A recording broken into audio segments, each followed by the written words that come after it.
Hello, everybody. Mike Ballantyne, glad to be back with you right here on the Sports Pulpit. And as most of you know, today is the NFL Draft. And for some of you, it's like a holiday in your houses. But we're going to do 3 podcasts today, these short form ones here, the Sports Pulpit. The first one that you're watching right now is going to be looking at Jeremiyah Love. Who will draft him and why? Secondly, we will look at Aaron Rodgers. I'm calling it the Rodgers riddle. What's he doing to Pittsburgh? What should Pittsburgh be doing? And what's going to become of it before it's all said and done? And third, again, as most of you know, the draft is held today in Pittsburgh, Pennsylvania. Pittsburgh picks late in that first round, but they've got all of their fans turning out.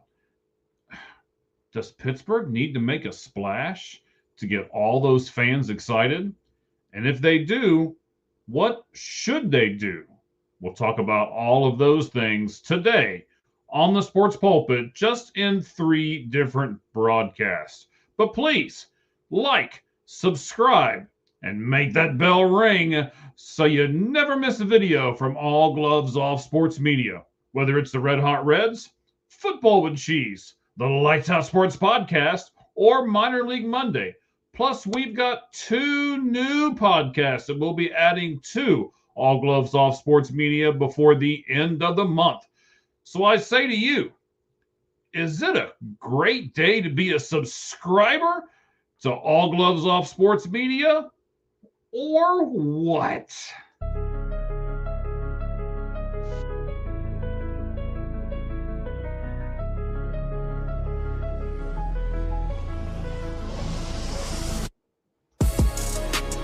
Oh, there we go.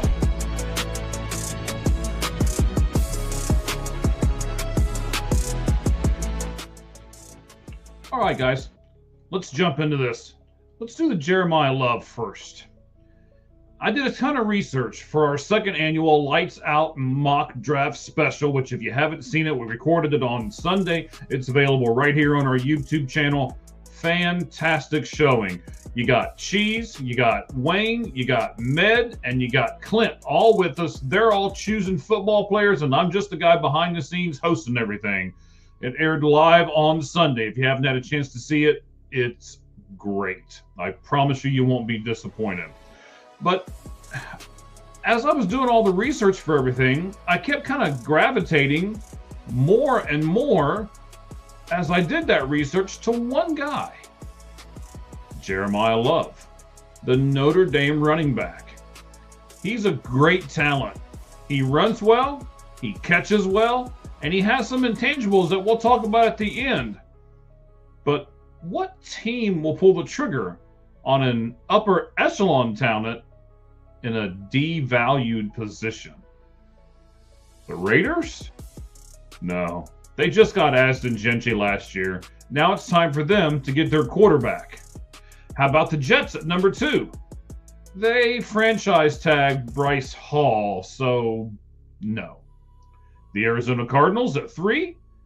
They re-signed veteran James Conner in free agency, and then they signed Tyler Algier in free agency. Plus, they've got Trey Benson. So, the birds here are a no-2, in my opinion. Before we move on, for those of you who disagreed with my statement that the league as a whole has devalued the running back, let me give you a decade example.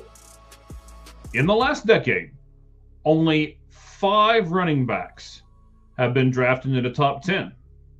Ashton Gentry, Bijan Robinson, Saquon Barkley, Leonard Fournette, and Ezekiel Elliott. Seriously, that's the list, guys. There is another fact to hit my point home. In 2022 and 2024, there was not a running back drafted in those first 2 rounds. None. 32 picks, 0 running backs. Let's skip to the Titans for a second. I don't want to touch them for a minute there at number 4, but the Giants have the 5th pick now. They have Cam Scatterboo, so no. The Browns, much like the Giants, got their running back last year in Quinton Judkins. So again, we say no to the Browns. That brings us to number 7 and the Washington Commanders. Let's skip them for a second as well. But let me ask, is Love worth the top 10 pick? He has 4.36 40 speed with a 6 foot 10 pound frame. He owns the Notre Dame school record for the most consecutive games with a touchdown score, which is 13. He has the record for the most rushing yards in one game at Notre Dame Stadium. He is the only running back in Notre Dame history to have 2 90-plus yard runs in history. Plus, he surpassed Jerome Bettis for the most touchdowns in a single season. And as far as just pure numbers go, on 433 attempts, he averaged 6.9 yards per carry, resulting in 35 rushing touchdowns. And in 41 games at Notre Dame as a whole, how many times did he fumble? Never. Not once. Going back to our picks, we got the Saints at 8. They're interesting. I still think there's a good chance that they trade Alvin Kamara, maybe with the Chargers at pick 55 or Pittsburgh with 53, and maybe even Houston at 59. If they do, then they are certainly in play for Love. But I do think they also have other needs. So that's why I said they're interesting. The Chiefs at 9 just signed Kenneth Walker III, so they're not going to go or want Love.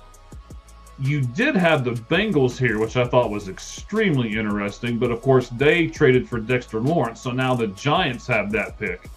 The Dolphins have pick 11. They have just tons and tons of needs. And then I believe you've got next up the Dallas Cowboys. Talk about intriguing. I mean, what could they do? Oh, think about it. You would have Lamb, Pickens, Prescott, and Love. Again, interesting team. As tempting as it would be for Tennessee, you have Pollard. He's just 29. He's under contract for the upcoming season. And get this, ladies and gentlemen, he has quietly posted his 4th straight 1,000-yard season. I wouldn't have said that just without researching that. And let me ask you, Titans fans, did you see the Raiders try to run Ashton Gentry with no line in front of him?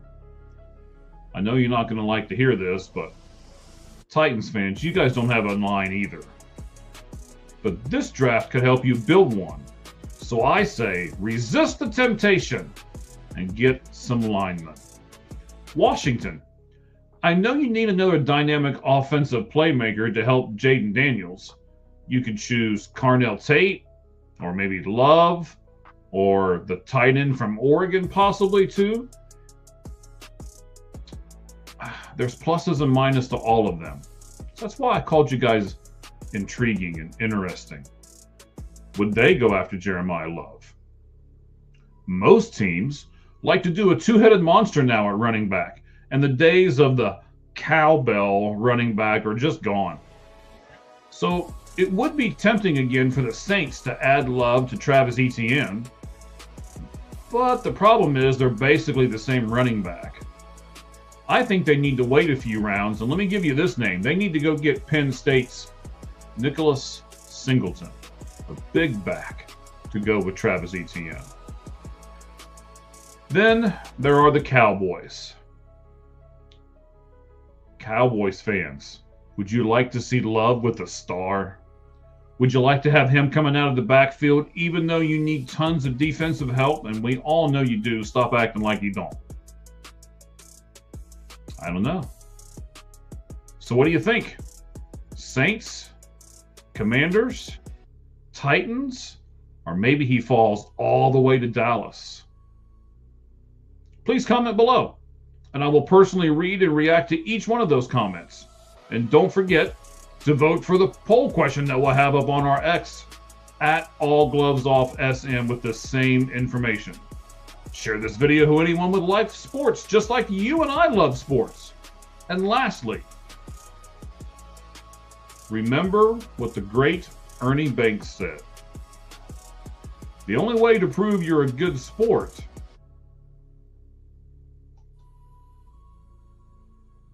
is to lose. Appreciate you, everyone. Thank you very much. We'll see you soon.